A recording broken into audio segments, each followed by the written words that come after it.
Hi everyone. I think we might start the meeting now. Yeah, we're about 17 minutes past, so I think let's begin. Cool. So welcome everyone to this fourth weekly economics briefing on childcare under lockdown. My name is Fergal. I work for NEF. For those of you who don't know, NEF is a think tank that is working to build a new economy that works for people and planet. We want to have as many people on these calls as possible, so please do tweet with the hashtag NEFbriefing and maybe say something nice about us to help spread the word. And thank you for joining us at the slightly later time of 8:15 p.m. this evening. We moved the time this week to make the call more accessible to parents with young kids, but we'll be back at our usual time of 7 till 8 p.m. next week. Speaking of which, you can sign up for next week's briefing now. It will be on coronavirus and the legacy of austerity, and will feature reader in international political economy at King's College London, Dr. Jonah Montgomery, economist and writer Eric Lonergan, and senior researcher at NEF, Frank van Leeuwen. So please do take a second to register for that. I think we just posted a link for it in the chat. Okay, cool. So as nurseries remain shut to all but a few children, many parents are finding themselves juggling childcare commitments on top of all the other stresses brought about by coronavirus. For families in lockdown, it's fair to predict that the majority of this childcare will fall to women, many of whom are still managing work commitments. On top of this, the crisis has exposed the fragility of the childcare system. 30% of providers have had to continue to ask parents to pay some or all of their childcare fees, even as they are not receiving the service, in order to prevent them from going under. Some key workers who rely on childcare to continue their jobs that keep society functioning have been running fundraising appeals because they can't afford their own childcare fees. Needless to say, for parents struggling with low pay, who may also face extortionate rents and the threat of unemployment, the situation is impossible to manage. All of this has meant that parents and childcare workers and providers have been pitted against each other, when in reality, they have a vested interest in working together. What problems within the childcare system has this crisis exposed? What has the experience of childcare providers and workers been during the crisis? And what does all of this teach us about our wider societal attitudes to childcare and to care more generally? To talk us through this evening, we have five actually incredible speakers. First, we'll hear from NEF's Head of Co-Production, Lucie Stevens. Lucie will talk about why childcare is such a critical service and how the childcare system has been affected by the crisis. Then we'll hear from writer, researcher, and trustee of Rethinking Economics, Christine Berry. Christine will talk about her experience as a parent with a young child during the crisis and what all of that teaches us about our attitudes to childcare more generally. Next, we'll hear from Chief Executive of Acorn Early Years Foundation, Zoe Raven. Zoe will give the perspective of someone trying to deliver high quality and ethical childcare and the challenges she's facing because of the coronavirus crisis. Finally, we'll hear from nannies Anne-Marie Sanguigni and Veronica Deutsch. They will talk about their experience as childcare workers and efforts to organise that part of the sector. So as with previous weeks, the speakers are going to talk one after the other for 5 minutes each. And then answer a follow-up question. So whilst they're talking, if you've got a question for them, just type it in the chat box and we'll do our best to ask the speakers. We've got a lot of speakers in quite a short period of time this evening, so we'll do our best to put our questions to them, but apologies if we don't manage to do it. Cool, so let's get underway and hear from our first speaker, NEF Head of Co-Production, Lucie Stevens. Lucie, are you there? Hi there, thanks. I'm here. Hi, Lucie. Sorry. So firstly, I thought it was just useful to remind ourselves the purpose of childcare, because it does often provide two really significant and serves two important purposes. The first is about giving children a really high quality early years experience, because all sorts of evidence and studies show that access to high quality formal education in their early years for children can have a really significant impact on their longer term attainment at school, their health and well-being, their achievements across a whole lifetime. The second purpose that childcare serves is, and particularly affordable childcare, is enabling families, and particularly women, to make choices about work and how to balance their dual responsibilities of work and care, and how to be part of that wider money economy. And that's obviously really important for the wider economy, but also important in terms of gender equality. And at the minute, we know there's about 7 million children using preschool childcare. So it's care for children under the age of 5. And that's all sorts of different care, and that we have a really kind of wide range of care in this country that ranges from childminders who are caring for children in their own homes, nannies and au pairs who would be caring for a child in the child's home, and then centre-based care that could be either based in schools and preschool care or care provided by child care centres. And alongside that, there's all of the informal care that everyone relies on, and a huge part of that is family and friends, but particularly grandparents, who play a really critical role in that. So it's worth just kind of thinking about how childcare was existing before the COVID crisis, because the sense very much is the crisis has heightened the pressure on the sector. Firstly, in terms of cost and the cost of childcare in this country, we've got one of the most expensive childcare systems in the world, but according to the OECD, we only rank 34th out of 50 for quality. Childcare costs are often a family's second biggest expenditure after rent or mortgage payments, and fees keep going up year on year, much faster often than wages are increasing. So, for example, last year, the average price for 25 hours of nursery care for a child under the age of 2 rose by 5%. So that's coming in at about £6,800 per year, and higher in certain areas and certain cities. It's also a real kind of issue within childcare around equality of access. So rather than seeing childcare as a right for all children in this country and a critical service that underpins the wider economy, we deliver childcare through a marketplace. So it's available to those who can afford it. And access to childcare has been an issue for many families before the crisis, particularly poorer families, single parent families, families who work irregular work patterns, perhaps on shifts, or who are working at weekends and in the evenings. And also for children with special educational needs and disabilities. The sector's been under pressure for a long time. There's been a real question and challenge around underfunding from government. So whilst parents have been offered free hours, the money for those hours doesn't actually reflect the true cost of providing that care. So about 50% of providers in the last 5 or 6 years have also been asking parents to top up the fees, the free hours that they get from government in order to be able to cover their own costs. And what that's meant is that actually now that we're in this crisis, many providers just don't have any reserves to fall back on. They've been cut to the bone. Also worth thinking about the workforce, and I just touch on it briefly, but over 363,000 people work in the childcare sector. 98% of the workforce is female.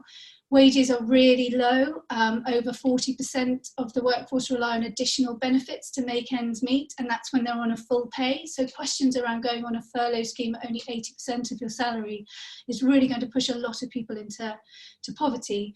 There's also very low levels of representation and union membership. The workforce is very fragmented and there's no collective bargaining for people. There's an average turnover rate in the sector of 24%, and over the last few years there's been a real crisis in staffing. You can often earn more working in retail, and that doesn't bring with it the exhaustion, the stress and the tension of working with young children as well. One of the other bits just to touch on is one of the things that's been happening in more recent years, and Helen Penn at the Institute of Education has been doing some really interesting research on this, but we're starting to see, similar to the care sector, a growth in multinational super chains as well emerging within the childcare sector. So where historically people's image of childcare is lots of small site providers, and there still are a proportion of those who are out there, kind of owner managers who are running their services and very much embedded within their community. 84% of all childcare places are now provided by private companies, and 53% of those childcare places are provided by these very big financialised businesses. So the two top firms in England at the moment, Busy Bees and Bright Horizons, have over 8% of the market share, and they provide between them over 60,000 childcare places, and also exist in many other countries at the same time. A lot of these business models are quite complex and complicated, and it's difficult to understand exactly where parents' fees are going. But that makes the sector, again, quite difficult for parents to understand, because they're paying a lot of money in, but not actually seeing those frontline staff really rewarded for the work that they're doing. Specifically during the crisis, and you've already touched on it in the introduction, Fergal, but I guess the key things that we're seeing at the minute is 30% of settings and 52% of childminders are remaining open. It's a really difficult situation. It's difficult to understand exactly what's going on because there's not a level of coordination within the sector in the same way that there is within education. 30%, around 30% of sites are still charging parents for those non-key worker parents to cover the costs, the ongoing costs of that childcare centre. And some parents are being told they have to cover those costs in order to be guaranteed a place after work. And what we know absolutely is for many families, and particularly for women, if they stand a chance of getting back into work, childcare will be absolutely critical. The latest survey was showing up to 250,000 places may be lost, with providers saying they simply can't see how financially they can afford to reopen after the crisis. So it's going to put even more pressure on places, potentially pushing up fees, but also more likely to see certain areas and certain groups even more shut out of childcare. Amazing. Thank you so much, Lucie. That was a really great overview. And just to say that if you wanted a deeper dive on some of the issues that Lucie's talked about, you can listen to the episode of NAF's weekly economics podcast on childcare that we recorded last week, which also features Lucie, and we'll post a link for that in the chat now. We had a question in the chat, Lucie, just about, like, you kind of touched on it, but why are parents still being asked to pay for childcare they can't access because of lockdown? And if I could just ask you to be a little bit brief with your answer, just so that we've got enough time to go on to the speakers. Thank you. Absolutely. So I'm sure Zoe will touch on it as well, because it's a challenge that they're facing. It's different decisions being made by different centres. Those providers who are being very upfront and very clear about it are saying they want to be able to continue to support their employees, and the financial support that they're getting from government is simply not enough to enable them to do that. So they're asking parents to put in a little bit more to help cover the overall running costs, because the support from government is nowhere near enough to enable them to do that. And as I was saying, many of them simply don't have reserves to enable them to cover these costs at the moment. Insurance isn't paying out for lots of people, and more recently government had previously suggested that centres could all use the furlough scheme, but have more recently updated the guidance and are now saying if you receive public money, you're not able to put people on furlough. So that's made it very, very difficult for a lot of providers. Incredible. Thank you so much, Lucie. Thanks for joining us this evening. Really appreciate it.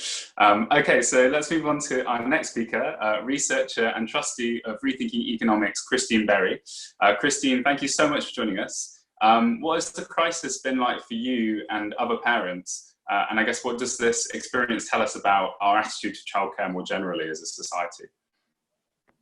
Yeah, thanks so much for having me. I mean, I think, it's a tough time to be a parent, no doubt about it. And I think it's tough for everybody in different ways. As we heard, it is also tough for key workers who do still have childcare and are still having to go out to work.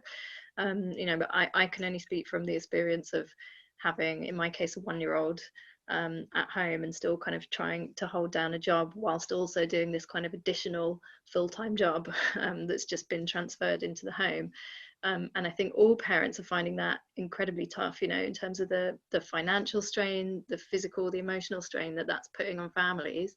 I think even if you're in a position of relative privilege, it's quite tough. And I would definitely put myself in that category. I have a partner who's got a very understanding employer who's able to share the childcare. So we kind of do it in shifts.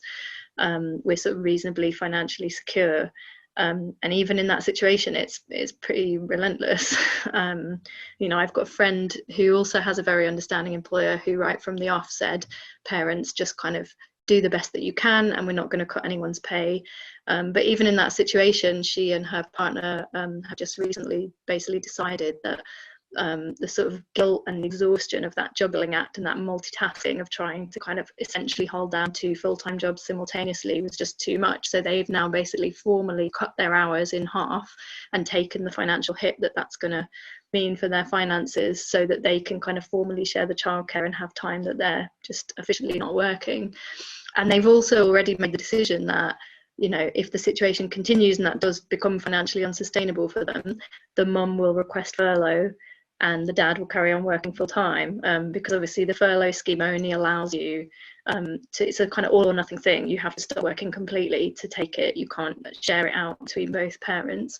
And I think the gender implications of that are going to be really massive if that's not changed. And just more generally, as was mentioned, the kind of gendered impacts of this crisis. You know, so I have another friend who asked to be furloughed. She's an academic, asked to be furloughed and was refused on grounds of childcare. She also has a 1-year-old.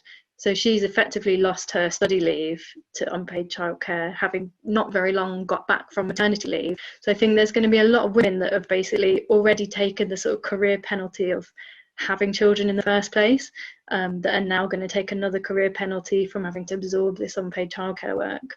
And obviously all of these are like very far from being the worst impacts of the crisis, right? My social circle is quite middle class and professional, and the people that are really at the sharp end of this crisis are people without understanding employers, who are in low paid, insecure work.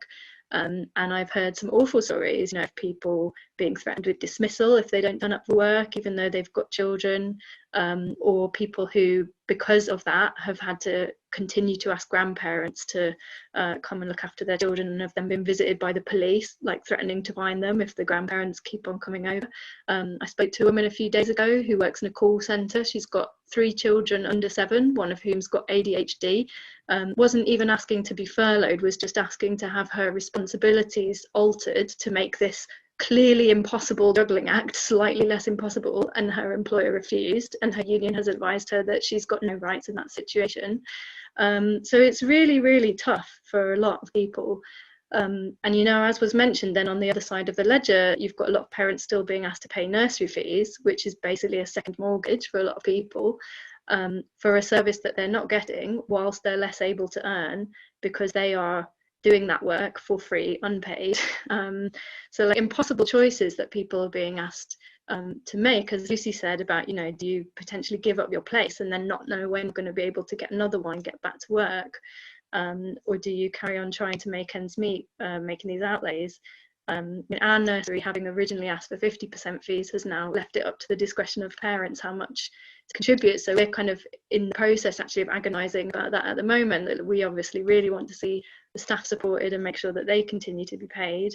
But also in a time of financial uncertainty, you know, I'm self-employed, you don't want to be paying more than you need to for a service that you're not getting. So it's like, it's quite a difficult bind for a lot of parents. And I think the reason all this makes me quite angry is that I think if this was any other activity, you know, other than childcare, we would just think this was obviously bonkers. Like, of course, you would think that it was impossible to ask people to absorb this many additional hours of work. Like, there just physically aren't enough hours a day, right? But I think because it's childcare, there's this idea, firstly, that it's not work, that it's somehow reasonable. As long as you can work from home and you can be physically in the same place as your child, it's reasonable to expect you to carry on doing another job, which anyone who's ever looked after a small child knows that that's just complete nonsense. You know, or if it is recognised as work, that it's sort of a private matter, that it's, you know, it's your responsibility. And I've actually had this on Twitter when I've written about this in the past. I've had basically random blokes publicly shaming me for daring to suggest that looking after my son might be considered work because you chose to have him. That's the response that I got, right? And I think parents also kind of internalise that. So in all these Facebook groups I'm in, family lockdown tips and things, people are sort of swapping ideas on how to square this impossible circle of keeping your kids happy whilst keeping your life on the road and on the rails, rather than people getting angry and saying, actually, no, you know, it's impossible what we're being asked to do. You know, childcare is work. It was always thus, right? It's always been the case that unpaid childcare work, disproportionately done by women, props up our economy and our society. I think all of those problems have just been put on steroids, really, with lockdown. And I really think it's time for parents to get organised and to, yeah, lose our inhibitions about saying that this is unsustainable and start standing up for ourselves. Amazing. Thanks so much, Christine. And thanks for taking the time to zoom in this evening. Just to say, you can follow up with some more information about what Christine was saying in an excellent article that she wrote for Tribune magazine, and we'll post the link for that in the chat now. Had a question sent in by email from Alice Mayo, who's I think on the call this evening as like an early years practitioner. It's quite a big question, but I guess she was asking, why do you think it is that as a society and culture, childcare as a profession is not valued? You kind of touched on some of that already, but I was wondering if you could talk about that a bit more. Sorry, it wouldn't let me unmute myself. That's okay. Me that the host had muted me, so I couldn't unmute. Yeah, I mean, I suppose largely because it is so gendered, right? And I think this kind of sense that people have that, like I said, that unpaid childcare done within the home by women for their own children, largely by women, isn't really work, kind of bleeds into the view that people have of professional childcare work, because it's feminized and it's so gendered, it tends to be undervalued. And yeah, I think it's a huge issue that, and yeah, it's one of the most essential like roles and essential activities in society. And I think a lot of people are seeing this crisis, right, as a moment where this whole narrative around key workers is an opportunity to refocus our economy on things that really matter, and to think about how our economy values different kinds of activities. And I personally feel like I haven't seen that happen with childcare yet, and this is one of the things that makes me really frustrated about this situation. I think the same is true of unpaid childcare. We really all thought that because this situation was so obviously unsustainable, of all this unpaid childcare being shunted in the home, that it was really going to shine a light on all these pre-existing issues about how we undervalue childcare. But that hasn't happened. Instead, what we've seen is just a continuation, right, of the fact that this work is being absorbed in the home, and, you know, childcare workers that were undervalued are also bearing the brunt. And I think, yeah, we somehow need to find a way of politicizing this issue, because I think it doesn't get the airtime that it deserves, because it still is seen, whether it's professional or personal childcare, it's seen as basically a private family matter and not as a political issue, which is what it is. Cool, that was fantastic. Thanks so much, Christine, and thanks again for joining us. Okay, great. So before we move on to our third speaker, I do want to take a second to do a shout out for all the NAF supporters on the call. Your generosity is helping to fund all of our responses to the crisis so far, including supporting us to run these briefings.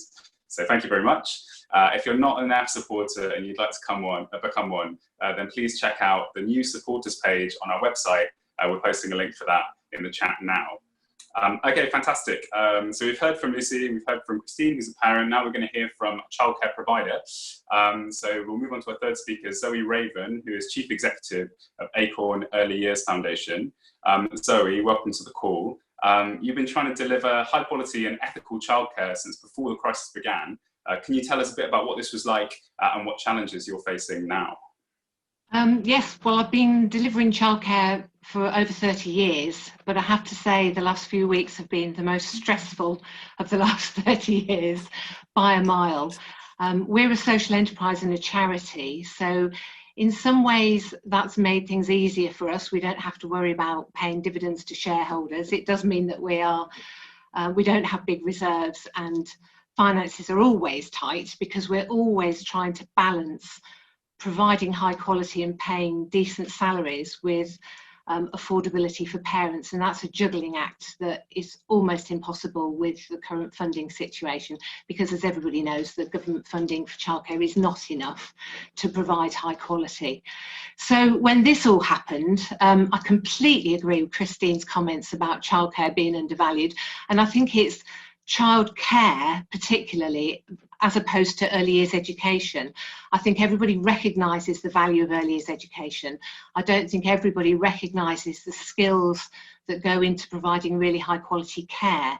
And that, I think the coronavirus crisis has highlighted that in terms of social care and medical care, and the care that goes with medical care, just as much as the doctors, the efforts of the nurses and care assistants and everybody.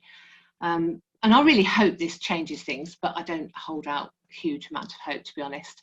When this all kicked off, our immediate concern was to try and make the right decisions. And it was very difficult with a lack of guidance from government in the early days. I mean, I guess, it's unprecedented for everybody. But it's trying to balance to make sure the finances work so you can pay the staff at the end of the month, and then not really knowing what to ask parents to do in terms of support. So I can only speak from our organisation, and we ask parents at the moment, we've asked parents for a 25% contribution of their normal fees, but we've made it very clear that that's a request, it's not a demand. If they can't afford to pay, please don't worry. It's written off if they don't pay, and then if anybody wants to pay more than that, that's very welcome when we count that as a charitable donation. And I have to say, most of our parents have been overwhelmingly supportive, so we've been very lucky with that. In practical terms, one of the big issues for childcare and this particular crisis is the safety of our practitioners, because they're dealing with children who are the children of key workers quite often. Some are vulnerable children, but a lot are key worker children whose parents are in the front line and very exposed to the virus. Excuse me. And PPE is not appropriate for very young children. The government have said it's not needed, it's not recommended. So how do we make our staff safe in situations where they're dealing with small children that you cannot socially distance from? It's just impossible to even think about. So the concern about the safety of our staff has been a big issue. And in some ways, the furlough scheme has been an absolute lifeline, although it doesn't cover all our costs by a long way, because staffing is obviously only part of our overheads. It has been great because it enabled us to allow staff to choose whether or not to furlough, which meant that those staff that wanted to carry on working could, and those staff that felt most worried and concerned about their own safety and their own health, and maybe because they lived with people who had underlying health conditions or elderly relatives. And moving forward, we're hoping that the furlough scheme continues in such a way that we can phase, because we're trying now to start thinking about how we come out of this crisis. And if the furlough scheme continues, we hope that we can phase staff back in again on a voluntary basis, so that as and when we need more staff coming in, it's the staff that want to come back in, because I never want to be in a position where we're asking staff to come to work and them not feel safe. That's just not on. We've been doing a survey with all our staff at the moment, to all the furloughed staff as well as the staff that are still working, because we've still got half of our settings open, and asking them how do they feel about coming back to work, those that aren't working, and the staff that are working, how safe do they feel at work. It's been really reassuring that almost all of them have felt very supportive, and they mostly feel very safe. But the staff that are furloughed, actually there's a real mixture there. Some are feeling very nervous about coming back to work because they're very worried about being exposed to the virus. So this juggling act carries on. The financial juggling act is just an absolute nightmare, because it's trying to work out where we're going to find enough money to pay the bills, what we can defer, and deferring doesn't solve the problem, it just defers the problem. The government guidance that changes at the last minute, just before the furlough scheme portal opened, that didn't help anybody. And everybody's experience as a childcare provider, we do vary hugely. I mean, we're in the middle somewhere. We're a group of 12 nurseries. They're mostly quite small nurseries. We're very different from the big commercial chains. And then there are lots and lots of very small individual owner-managed nurseries. And everybody's in a slightly different boat. We're all in the same storm, but we're all in different boats. So one size doesn't fit all, and everybody's coping in their own slightly different ways or not. And we're all worried about how we'll come out of this at the other end, because we don't know what the future holds. I really hope that it does shed much more of a spotlight on how childcare is financed, because it doesn't stack up at the moment. Parents are being asked to pay ridiculous sums of money to carry on working, and it sometimes appears as if that's because childcare providers are being greedy. Well, we're a not-for-profit social enterprise and a charity, so our finances are very open, and I've written to our local MP saying, look, if the Treasury want to look at my books to see how we finance this, they're open. You can have a look anytime, anybody can, because we've got nothing to hide, and they need to understand how impossible the situation is at the moment. So it's a very mixed bag at the moment. I've been blown away by how brilliant my staff have been, how supportive the parents have been. And talking of Zoom calls, we've even been doing Zoom calls with the children in the nursery doing Zoom calls to the children at home to try and maintain those links. And obviously when children come back after this period of lockdown, we're very worried about how long that's going to take to settle them back in. So it's another reason for wanting it to be very carefully staged, because children are going to need settling in, and how that can be done with social distancing is a dilemma we're wrestling with at the moment. Incredible, thank you. That was like so informative.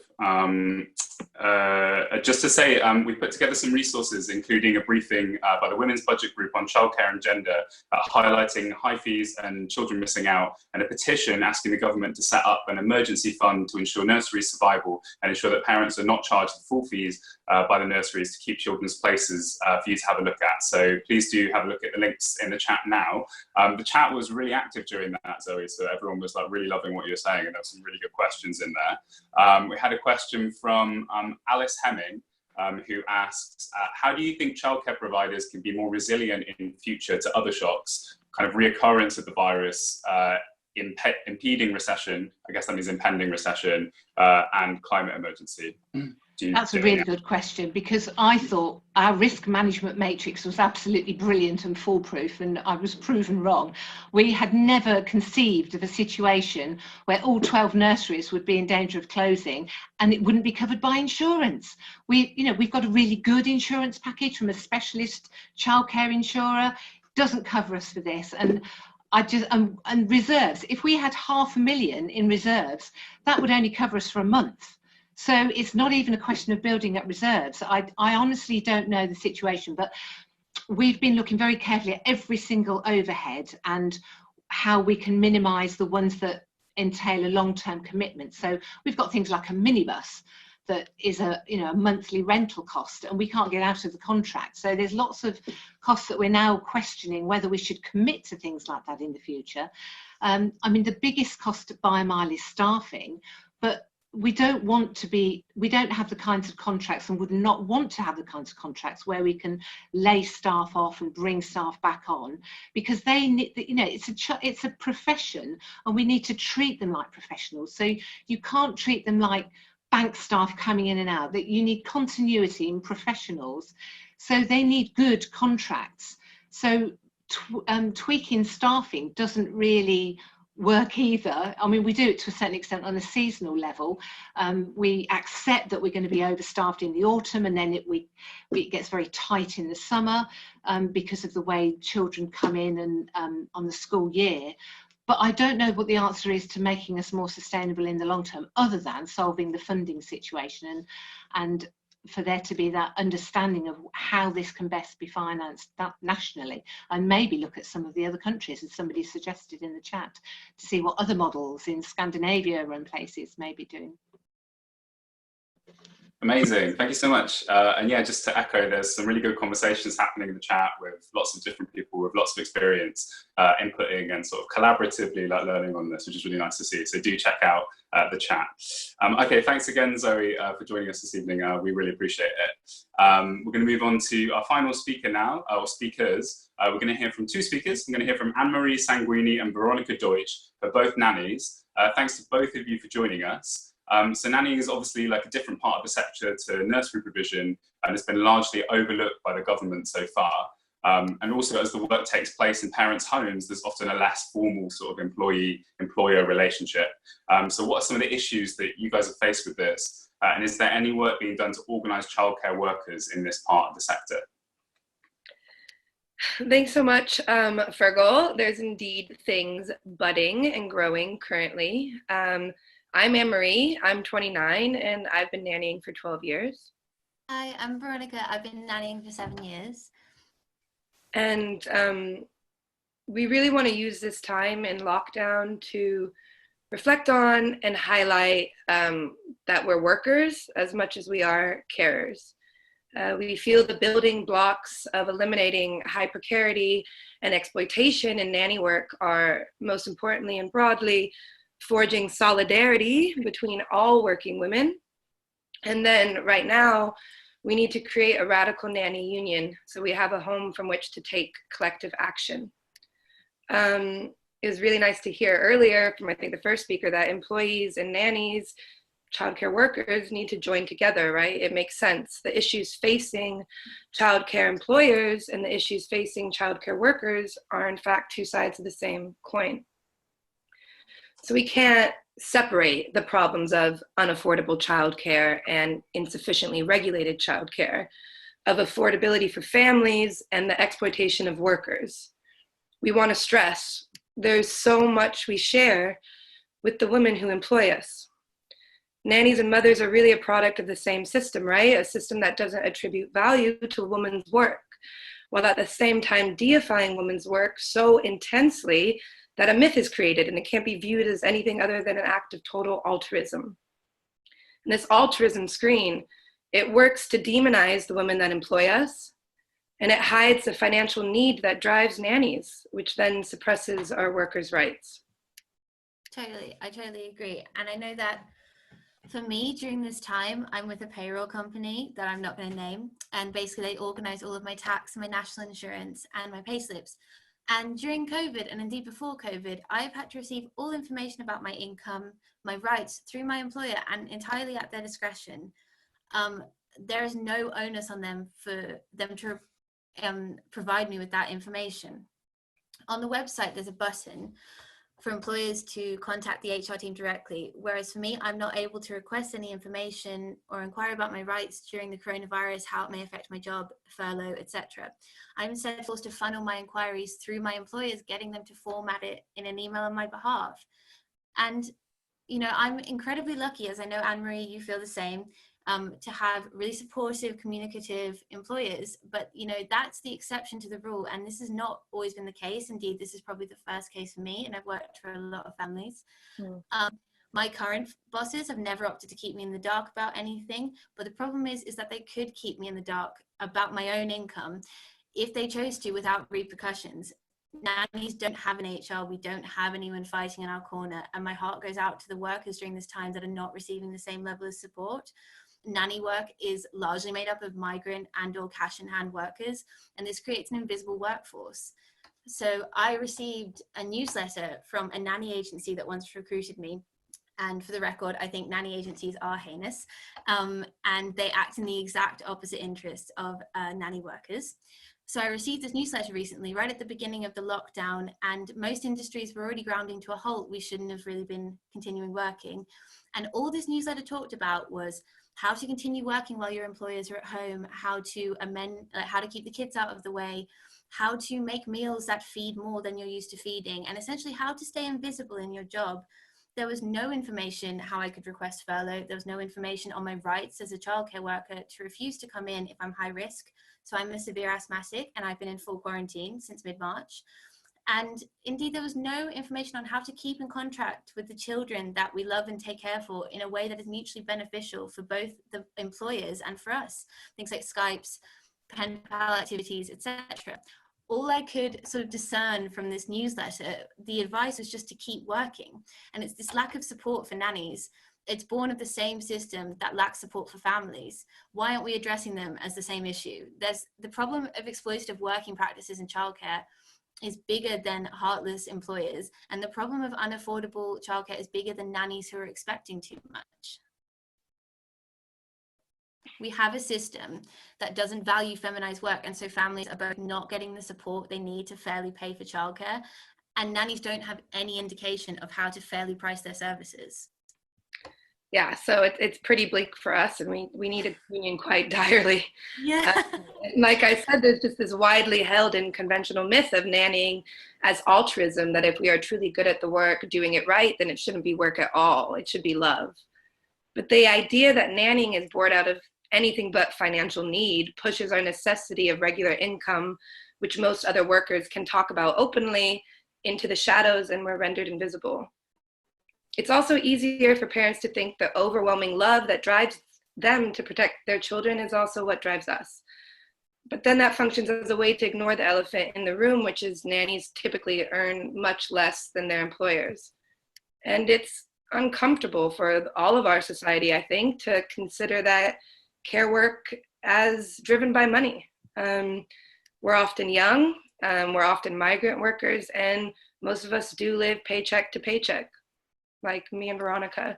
We are vulnerable workers, often coming from very different class backgrounds to the families that employ us. We too, as workers, are deep in the system of social hierarchy where bosses sit at the top. Totally. I feel that we as nannies are so in desperate need of unionization, of being able to come together. We need to come together as a collective of workers and support the most vulnerable, especially as we are nannies in a position of privilege. It is so hard to find writing on nanny work, anything beyond the sort of the nanny diaries trope. But I have found a book that is sort of tantamount to a sacred text for me, and I feel should be required reading for anyone hiring a nanny, and it's called Shadow Mothers by Shadow Mothers, Nannies, Au Pairs, and the Micropolitics of Mothering by Cameron Lynn MacDonald. And I'm going to read a quote from it. So, in advocating for themselves, childcare workers, nannies, and indeed all care workers face a fundamental tension between the competing languages of the market and morality. I have termed these the vocabulary of skill and the vocabulary of virtue. The former makes claims for fair pay for skills labor.